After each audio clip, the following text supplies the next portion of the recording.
Hello everyone, welcome to Nisha knowledge hut. अपनी NCERT series को आगे बढ़ाते हुए हमने क्लास 8 की ज्योग्राफी बुक कंप्लीट कर ली है। आज हम 9th क्लास का सेकंड चैप्टर रीड करेंगे, जिसका नाम है physical features of India chapter 2। आज हम जानेंगे जो इंडिया है उसका लैंड मास कैसा है, टोपोग्राफी कैसी है, कौन कौन से लैंड सरफेस है, कौन कौन से फिजिकल फीचर्स इंडिया में पाए जाते हैं। ये सारी चीजें जानने के लिए वीडियो को एंड तक जरूर देखिएगा। चैनल को लाइक शेयर सब्सक्राइब जरूर कीजिए, बेल आइकन को प्रेस करके रखिए, उसको ऑल पे सेट कर दीजिए। चैनल पे 6, 7, 8, 9, 10 की साइंस कंप्लीट हो चुकी है। सोशल साइंस की वीडियोस चल रही हैं, रेगुलर अपडेट की जा रही है, आप जाके चेकआउट कर सकते हैं। कोई भी एस्पिरेंट जो गवर्नमेंट जॉब की तैयारी कर रहे हैं वो भी इन वीडियोस को देख सकते हैं। गवर्नमेंट जॉब के नाम से भी एक प्लेलिस्ट अवेलेबल है, जहाँ पे डेली टू डेली जो भी वैकेंसीज आती हैं उनके लिए अपडेट किया जाता है। डिले ना करते हुए स्टार्ट करते हैं अपने वीडियो, रीड करते हैं क्या है इस चैप्टर में नया। आज हमने पहले ही देखा कि हमारी जो इंडिया है वो बहुत वास्ट कंट्री है, बहुत सारे लैंडफॉर्म्स इंडिया में पाए जाते हैं। जगह पे अलग अलग लैंडमार्क्स है, नॉर्थ में अलग मिलेगा, साउथ में अलग, ईस्ट में अलग और वेस्ट में अलग। और जगह के हिसाब से वहाँ के क्लाइमेट में भी चेंज मिलता है, वहाँ के लोगों में भी चेंज मिलता है, वहाँ के हैबिटेशन है, वहाँ का जो सर्वाइवल है वो भी बहुत ज्यादा डिफर करता है एक जगह से दूसरी जगह। अब आप ये बताइए, आप कौन से टेरेन में रहते हैं। अगर आप प्लेन्स में रहते हैं तो आपको प्लेन लैंड के बारे में पता होगा, और अगर आप हिली एरिया में रहते हैं तो आपको अच्छे से पता होगा कि वहाँ का जो लैंड सरफेस है बहुत ज्यादा रग्ड होता है, रग्ड टेरेन होते हैं, माउंटेन मिलेंगे, आसपास वैलीज मिलेगी, इस तरह के कॉमन फीचर्स आपको हिली एरिया में मिलेंगे। In fact our country has practically all major physical features of earth. जितने भी फिजिकल फीचर्स पाए जाते हैं इंडिया में वो सारे ही देखने के लिए मिलते हैं, जैसे कि माउंटेन्स भी है इंडिया में, प्लेन्स भी है, डेजर्ट्स भी है, प्लेट्यू भी है और आइलैंड भी है। जैसे एग्जांपल है अंडमान और Nicobar, Lakshadweep islands. The land of India displace great physical variation. India में जो पेनिनसुलर प्लेट्यू है वो one of the ancient landmarks में जाना जाता है। सबसे पुराना जो लैंडमार्क माना जाता है उन्हीं में से एक है हमारा पेनिनसुलर प्लेट्यू। पेनिनसुलर प्लेट्यू कहाँ है ये देखिए, मान लीजिए ये हमारे इंडिया का नॉर्दर्न पार्ट है और ये होता है हमारा पेनिनसुलर प्लेट्यू, और ये नॉर्थ वाला पार्ट जहाँ पे हमें हिमालयाज मिलते हैं, ठीक है, ये हमारी हिमालयन वाली रेंज। यहाँ पे राजस्थान साइड मिलते हैं डेजर्ट, इधर आपको मिलेंगे छोटा नागपुर के प्लेट्यूज, और यहाँ आ जाएगी अरावली रेंज, और ये हिमालयन रेंज यहाँ पे, ये जो हमारी नॉर्थ ईस्ट तक जाती है। इस चैप्टर को आप जब भी रीड करेंगे अपने साथ एटलस का मैप लेके जरूर बैठिएगा, ताकि आप हर एक चीज को अपने सामने देख पाए, प्लॉट कर पाए। It was suppose to be one of the most stable land block. जो पेनिनसुलर प्लेटू है वो एक टेबल की तरह है, क्योंकि वहाँ पे जो हिल्स है वो ज्यादा ऊंची नहीं है, उनका जो सरफेस है वो टेबल जैसा है, तो स्टेबल लैंड ब्लॉक भी कहते हैं। जो नॉर्दर्न पार्ट है, जो नॉर्दर्न प्लेन्स है, जो हिमालयाज है, वो यंग फोल्ड में बोले जाते हैं और वो रिसेंट लैंडफॉर्म में इंक्लूड किया जाता है। क्यों? क्योंकि वो अभी भी बन रहा है, लेकिन जो ये पेनिनसुलर प्लेट्यू है बहुत समय पहले बन चुका है। From the view point of geology, Himalayan mountains form an unstable zone. Himalaya mountain क्या है, वो अनस्टेबल जोन में है, वो अभी भी बन रहा है। आज के क्रस्ट में जो प्लेट की मूवमेंट्स होती है जो अनस्टेबल है, उसकी वजह से हिमालय माउंटेन आज भी बन रहे हैं, जिनको हम यंग फोल्ड माउंटेन भी बोलते हैं। पूरी हिमालय में आपको बहुत ही यूजफुल टोपोग्राफी दिखाई देगी। यहाँ के जो माउंटेन है उनके बहुत ही शार्प स्लोप है, बहुत ही कटीले स्लोप है। यहाँ से जो रिवर्स निकलती है वो एकदम से बहुत यूथफुल स्टेज में निकलती हैं, जो कि डीप वैलीज बनाती हैं। हाई पीक्स की जो ये माउंटेन्स हैं, फास्ट फ्लोइंग रिवर्स इनसे निकलती है। इन्हीं की वजह से जो ये रिवर इतनी तेज गति से निकलती है, बहुत सारा अपने साथ सेडिमेंट्स लेके आती है, जिसकी वजह से इन्होंने नॉर्दर्न प्लेन्स को बनाया, जो कि बहुत ज्यादा फर्टाइल है, और एलुवियल डिपॉजिट की वजह से वो इन्हीं रिवर्स के सेडिमेंट्स लाने के कारण वो बने हैं। Peninsular plateaus composed of igneous and metamorphic rocks with gently rising hills and wide valleys. जो पेनिनसुलर प्लेट्यू है वो इग्नियस और मेटामॉर्फिक रॉक से बना है। इग्नियस और मेटामॉर्फिक रॉक्स क्या होता है, हमने पहले ही चैप्टर में पढ़ा है। छोटी हिल्स है यहाँ पे जिनकी ज्यादा हाइट नहीं है, और वाइड वैलीज है, चौड़ी चौड़ी वैलीज यहाँ पर है। ये पूरा ही प्लेट्यू वॉल्केनिक इरप्शन से जो लावा निकला उसके बाद वो ठंडा हो गया, उसके ऊपर सरफेस आ गया, उसी की वजह से ये पूरा प्लेट्यू बना है।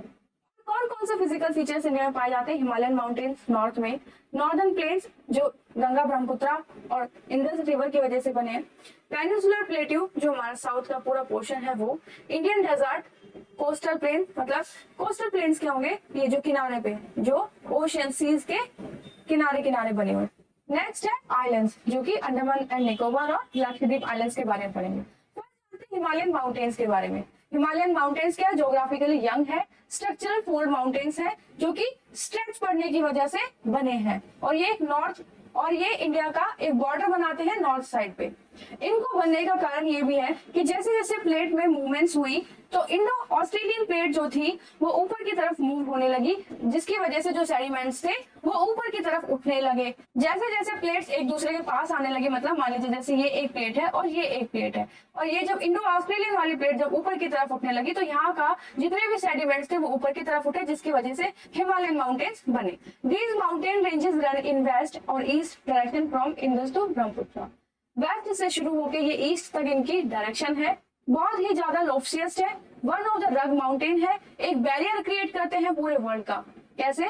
जैसे ये इंडिया है और ये जितना यूरोप है और ये चाइना, इन सब के बीच में ये हमारा हिमालय माउंटेन खड़ा है जो एक बाउंड्री बनाता है इंडिया की नॉर्थ में। इसका डिस्टेंस है 2400 किलोमीटर, इसकी चौड़ाई है 400 किलोमीटर कश्मीर में, और अरुणाचल प्रदेश तक जाते जाते इसकी चौड़ाई हो जाती है 150 किलोमीटर। एल्टीट्यूडल वेरिएशंस यहाँ पे बहुत सारे देखने के लिए मिलते हैं। The Himalayan constitute of 3 parallel ranges in its longitudinal extent. तो इस चीज को हम मैप से देखते हैं कि लॉन्गिट्यूडनल एक्सटेंट में 3 पैरेलल इसकी रेंजेस चल रही है। जैसे आप देखेंगे ये है हमारा हिमालयन माउंटेन, आपकी बुक में ये मैप मेंशन है। मैप से देखते हैं काराकोरम रेंज, जास्कर रेंज और शिवालिक्स। तो ये सारी रेंज आप देखेंगे किस तरह से पैरेलल चल रही है, नॉर्थ वेस्ट से लेके नॉर्थ ईस्ट तक ये आपको यहाँ पर दिखाई देंगी। उसके बाद फिर यहाँ पे ये टर्न लेंगी, पटकाई बम, नागा हिल और मिजो हिल, ये तीनों ये क्या है, हिमालयन हिल्स का पार्ट है, हिमालयन माउंटेन्स का ये पार्ट है। सबसे लास्ट में आती है शिवालिक रेंज। आगे रीड करते हैं। नंबर ऑफ वैलीज मिलेगी इन रेंज में। नॉर्दर्न मोस्ट रेंज होती है ग्रेट और इनर हिमालय हम कहते हैं, या फिर उसका नाम है हिमाद्री। ये एक कॉन्टिन्यूअस श्रेणी है पर्वतों की लगातार जो चलती है। इसकी हाइट है 6000 मीटर। सारी जितनी ऊंची चोटियां पाई जाती है इसी रेंज में पाई जाती हैं। सारी उसकी सहायक नदियां हैं, इंदर, झेलम, रावी, सतलुज।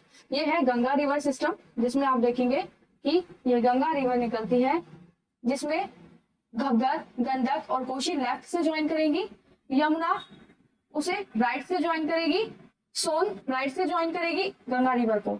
यमुना रिवर की ट्रिब्यूटरी होंगी चंबल रिवर, केन, बेतवा, सेन। यहाँ से आएगी सेनपुर रिवर जो इंडिया में आके ब्रह्मपुत्र रिवर से कहलाएगी, और नामचा बरवा से वो एक शार्प टर्न लेगी इंडिया में एंटर करने के लिए। नेक्स्ट देखते हैं, ये कुछ हाईएस्ट पीक बताई है हिमालयाज की, जैसे माउंट एवरेस्ट, कंचनजंगा, मकालू, धौलागिरी, नंगा पर्वत, अन्नपूर्णा, नंदा देवी, कामेट, नमचा बरवार, भूला, मंदाता। इनकी हाइट ही मेंशन है, और ये इंडिया नेपाल में कहाँ कहाँ पाई जाती है सब यहाँ पे दिया हुआ है। Folds of the Great Himalayas are asymmetrical in nature. Core of this part of Himalaya is composed of granite. आपके देखेंगे ये जो पहाड़ है ये कौन से पत्थर से बने हुए, ग्रेनाइट से। पेरिनियल स्नो बाउंड है, चारों तरफ हमेशा आपको बर्फ ही बर्फ दिखाई देगी, बारिश बहुत कम होती है यहाँ पे। सबसे ज्यादा ग्लेशियर यहीं पाए जाते हैं जो कि साफ पानी का सोर्स होते हैं। आपको फाइंड आउट करना है ग्लेशियर्स के नाम और पासेस के नाम जो ग्रेट हिमालयाज में पाए जाते हैं। पासेस क्या होते हैं हमने प्रीवियस क्लासेस में भी देखा है। Name of the state where the highest peak are located, तो ये आप यहाँ से आंसर कर सकते हैं। नेक्स्ट देखते हैं, the range lying to the south of the Himadri from forms the most rugged mountain system is known as Himachal और लेसर हिमालयाज। हिमाद्री के साउथ में मिलते हैं लेसर हिमालयाज, जिसे हिमाचल भी बोलते हैं, और ये सबसे ज्यादा रग्ड माउंटेन माने जाते हैं। इनका एल्टीट्यूड वेरी करता है 3700 से लेके 4500 मीटर के बीच में। एवरेज विड्थ बताई है लेसर हिमालयाज की 50 किलोमीटर। पीर पंजाल रेंज सबसे लॉन्गेस्ट है जो लेसर हिमालयाज में ही पाई जाती है। धौलाधर महाभारत रेंज इसकी प्रमुख चोटियां हैं। इसी रेंज में इंडिया की फेमस वैली मिलती है, जैसे कश्मीर, कांगड़ा, कुल्लू वैली, हिमाचल प्रदेश। ये वेल नोन हिल स्टेशन भी है। लेसर हिमालय की रेंज आप देखेंगे ये बीच बीच में जो टूटी टूटी सी है ना, ये हमारी लेसर हिमालय की रेंज है। इसी में सारी वैल्यूज ये पाई जाती है। फाइंड आउट में आपको मसूरी, नैनीताल, रानीखेत इनकी लोकेशन बताने। आउटर मोस्ट रेंज जो है हिमालय की सबसे नीचे वाली जो रेंज है उसको शिवालिक बोलते हैं। ये देखिए ये वाली जो रेंज है, ये वाली जो रेंज है ये पूरी, ये लास्ट वाली रेंज हमारी शिवालिक की है जो सबसे नॉर्थ ईस्ट तक जा रही है।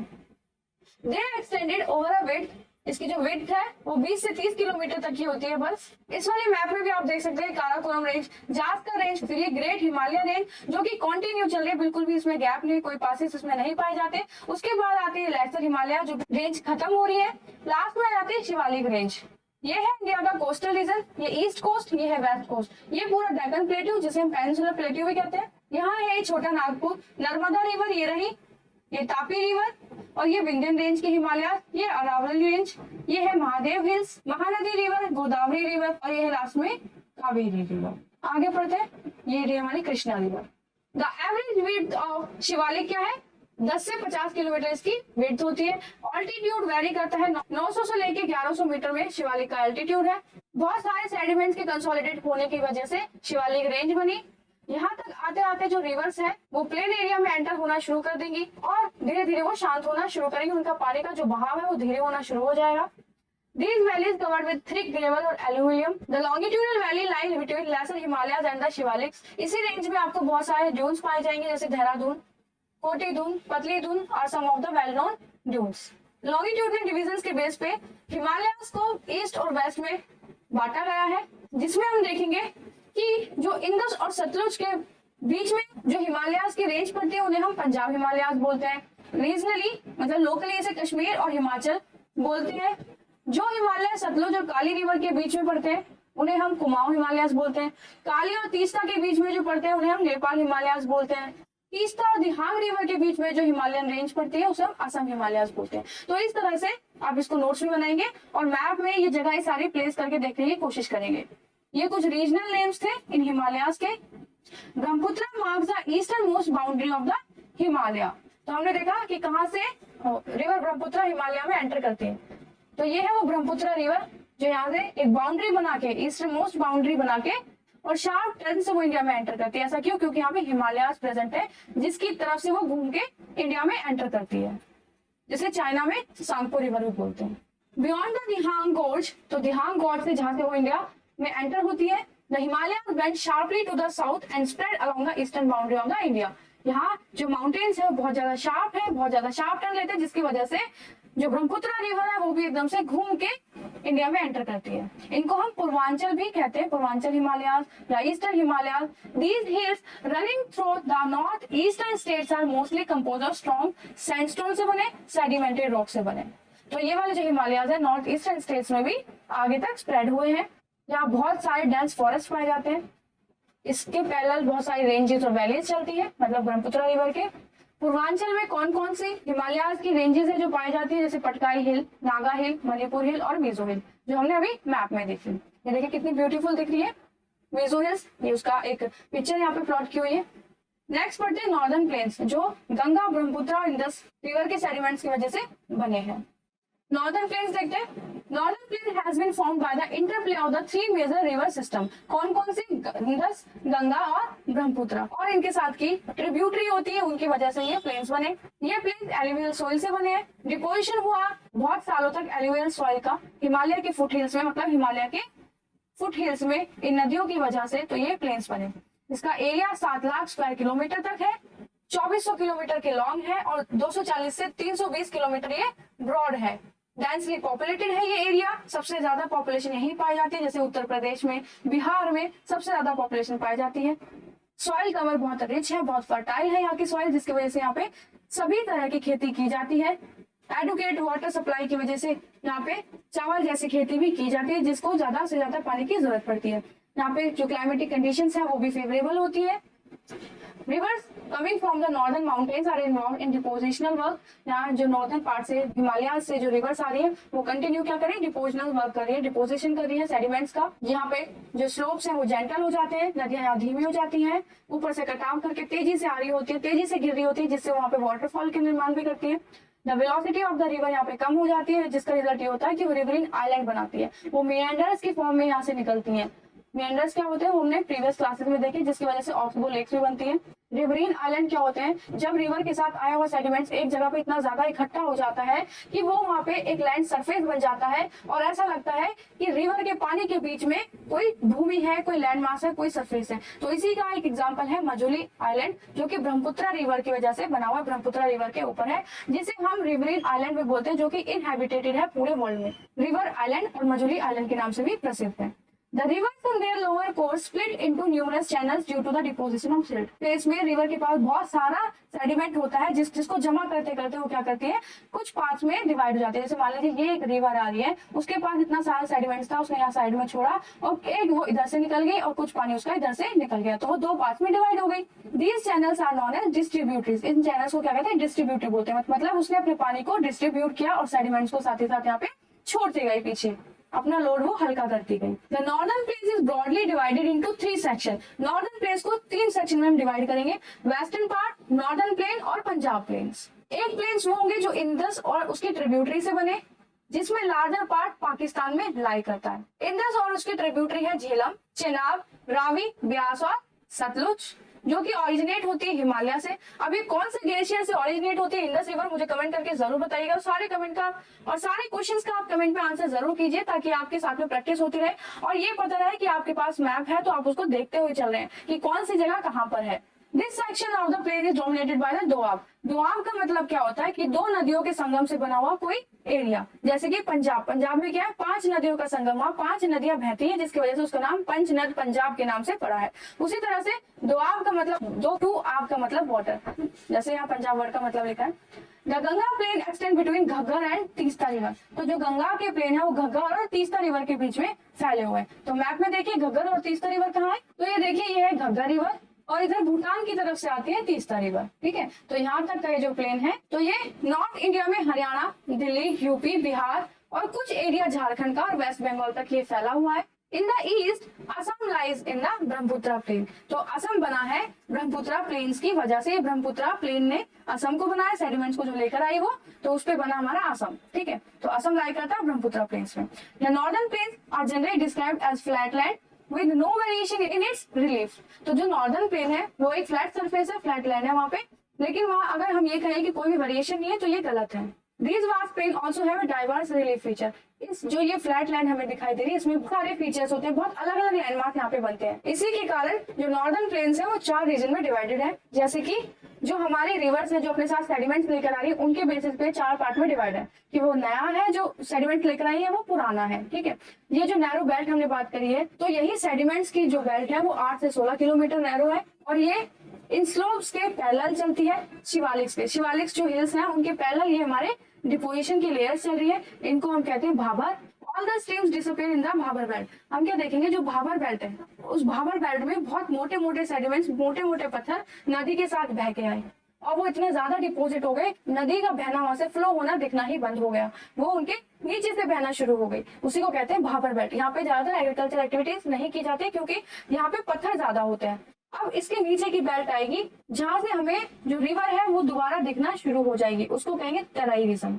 यहाँ पे स्वैम्पी और मार्शी रीजन बनेगा, दलदली सा इलाका होगा यहाँ पर। ठीक फॉरेस्ट मिलेंगे, पूरी वाइल्ड लाइफ यहाँ पे देखने को मिलेगी। यहाँ की जो भूमि है वो क्लियर की जाती है एग्रीकल्चर एक्टिविटीज के लिए। यहाँ पे जैसे कि चावल उगाना, तो यहाँ पे इतना पानी अवेलेबल होता है कि चावल आराम से उग जाए। फिर बाद में ये जमीन यहाँ की क्लियर की गई, यहाँ के फॉरेस्ट क्लियर किए गए। जो पार्टीशन हुआ, पाकिस्तान के जो लोग इंडिया में आए उनको यहाँ पे सेटलमेंट कराने के लिए, उनको रखने के लिए, उनको रहने की जगह देने के लिए। यहीं पर पड़ता है दुधवा नेशनल पार्क। नेक्स्ट देखेंगे largest part of northern plain formed of older alluvium. मतलब जो ज्यादा नॉर्दर्न प्लेन्स का पार्ट है वो पुरानी मिट्टी से बना है। जो कहाँ लाई करता है, देखिए ये कोई रिवर है जो आज भी अपने साथ सेडिमेंट्स लेकर आ रही है, अपने साथ सेडिमेंट्स ला रही है और यहाँ पे उसने बहुत सारे सेडिमेंट इकट्ठे कर दिए अपने आसपास। अब वो जब इतने ज्यादा सेडिमेंट्स यहाँ पे साइड में इकट्ठा करेगी, उसके बाद हमने देखा कि वो अपना रास्ता चेंज कर लेती है। तो ये क्या हो जाएंगे, पुराने सेडिमेंट्स लाएगी, वो नई जगह पे इकट्ठे करेगी तो वो हो जाएंगे न्यू सेडिमेंट्स। ठीक है, तो ये जो पुराने सेडिमेंट्स है इनको हम भांगर बोलते हैं, जिसमें कैल्शियस का डिपोजिशन होता है, इनको कंकर बोलते हैं। तो पहले क्या आया, भांगर, फिर तेराई, फिर यहाँ पर आया कंकर और उसके बाद जो नया एलिवल जो डिपोजिट हो रहा है उसको कहेंगे हम खादर। तो एक अच्छा सा डायग्राम फिर से बना के देखते हैं। ये हमारे माउंटेन्स, यहाँ से आएंगी ये रिवर्स, ये होंगे वो उनके पेबल्स, पत्थर जो इकट्ठा करके लाए, जिसको हम भांगर बोलेंगे, जहाँ पे कोई खेती नहीं की जाती और नदियां इसके नीचे से बहेंगी। फिर आएगा तराई रीजन, जहाँ पे नदियां फिर से दिखनी शुरू हो जाएंगी, यहाँ पे पानी अच्छा खासा होगा, अच्छे से यहाँ पे खेती की जाएगी। फिर उसके बाद पुराने सेडिमेंट्स के इकट्ठे हुए वो प्लेन्स, जिसको हम बंगर बोलेंगे। लास्ट में दिखा देंगे खादर पार्ट, जहाँ पे आज भी सेडिमेंट्स इकट्ठा हो रहा है, जो न्यू एलुवियल सॉइल है, जो कि फर्टाइल है, और जो पुरानी एलुवियल सॉइल है, जो पुरानी सेडिमेंट्स है, वो कम फर्टाइल मिलेंगे। और यहाँ पे इंटेंसिव वे में एग्रीकल्चर एक्टिविटीज की जाती है न्यू एलिवेल में। तो ये पेनिनसुलर प्लेट्यू हम नेक्स्ट वीडियो में देखेंगे। इसके नेक्स्ट पार्ट में चैप्टर ज्यादा लंबा हो जाता है और ये बहुत इंपॉर्टेंट चैप्टर है, तो इसे धीरे धीरे पढ़ेंगे, 2 पार्ट्स में पढ़ेंगे। क्लास ज्यादा लंबी हो जाती है फिर, तो इसलिए इसको 2 पार्ट में डिवाइड कर दिया है। पेनिनसुलर प्लेट्यू हम नेक्स्ट वीडियो में पढ़ेंगे। तब तक के लिए कोई भी डाउट आता तो कमेंट करके जरूर पूछेगा। सारी चीजों को मैप पे प्लॉट करके देखने की जरूर कोशिश कीजिएगा। All the best, thank you.